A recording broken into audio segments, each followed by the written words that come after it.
Corporation tax rates, 20%. Very straightforward. Will they stay like that? We have the lowest mainstream corporation tax rate in the G7, in the Western world. The rate in the US, for example, is 40%. So it sort of just shows you where we are. Of course, when you add personal tax to it, of course, it becomes slightly different. But we have the lowest rate of large industrial countries, and that's how the rates have moved.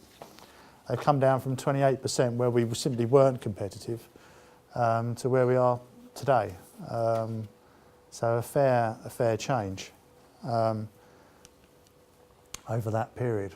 Capital allowances, no real change. What the Chancellor did do, we know we have this annual investment allowance, so this is £500,000. It went up, I guess, about 15 months ago to this level. In fact, exactly 15 months ago to this level. What the Chancellor announced is that it will not go down, assuming that he's in government, of course, back to £25,000 on the 1st of January 16, which is what it would have done, because the £500,000 is a temporary increase in the limit. It was due to go back to 25. He said it won't go down to that level, but he doesn't know what level it will go down to.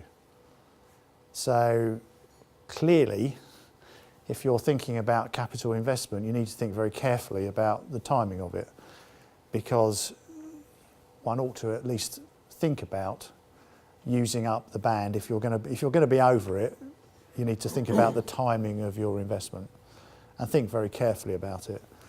You need to be careful with year ends and all those kind of nice things. I have no doubt at all, if there is a change of government, there will be a budget in July, if not June. Well, probably June, because of course it's holiday time, isn't it, in July? They'll all be off on their some holidays. So probably in June there'll be a budget. We may or may not decide to reconvene and give you another breakfast. That's not exactly budgeting, is it? Especially when we have to import special jam for Peter.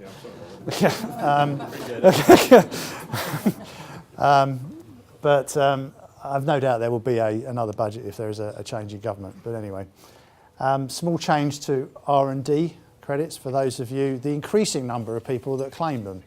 They are actually much easier than they used to be to claim. I don't know why. I think it's because the government wants you to have them, I think is the basic idea. Perhaps there is some kind of statistic that they are happy to play on with their tax credits to say we are the sort of country that invests in this kind of thing, and that's all very good. A slight increase in the rate for small and medium enterprises. But there is also what they call the Advanced Assurance Scheme going to be introduced. Now, because it is now so easy to get it, I'm not really quite sure why you need it. I don't think anyone would probably, unless we're talking about absolutely vast fortunes being involved, decide whether or not to embark on a R&D project because they're going to get tax credits. They embark on R&D because they think it's going to be good for their business, and they need to do it, not because they're going to get a tax credit. A tax credit's a bonus. But there's all kinds of things you can get R&D for, and it's worth just having a think about whether some of the things that you do, which may be just ordinary everyday things to you, but which are trying to develop new products, could be R&D, because you can get, as I say, increased tax relief for it, so it's worth the real money.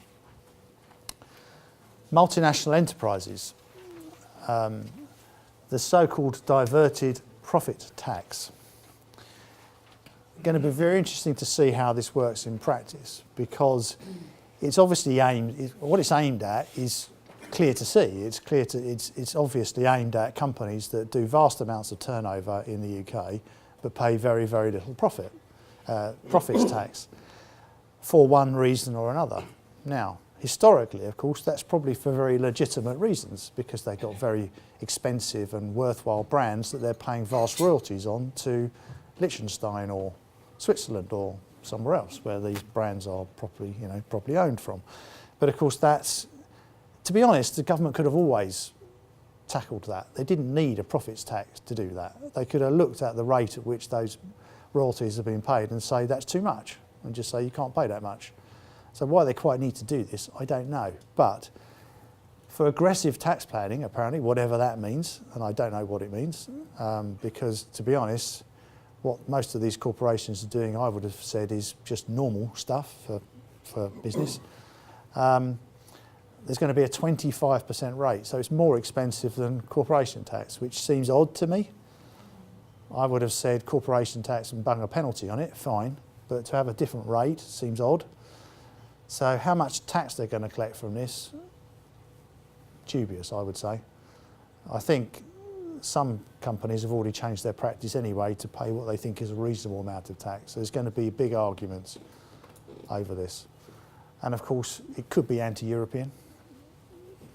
I can see an argument here about being a breach of human rights, breach of free movement of capital, all kinds of things coming up. So it's going to be very interesting to see how that actually applies in practice. But it's good political stuff, isn't it?